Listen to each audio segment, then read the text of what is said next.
Qadimda Xitoyda bir yigit doim omadsizlikdan shikoyat qilardi.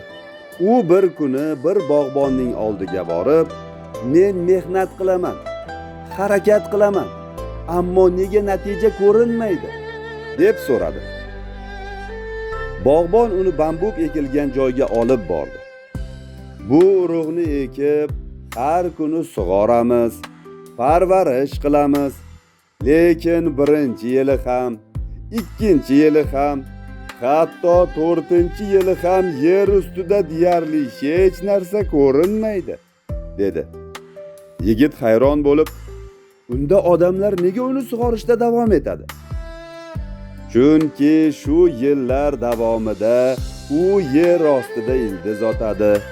Ildizi mustahkam bo'lmaguncha u o'sishga shoshilmaydi. Keyin esa qisqa vaqt ichida baland bo'y cho'zadi." Yigit biroz sukut saqladi.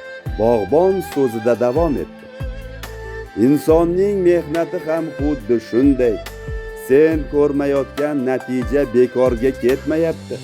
Har bir halol mehnat, har bir o'qilgan kitob, har bir sabrli qadam sening ildizingni mustahkamlayapti.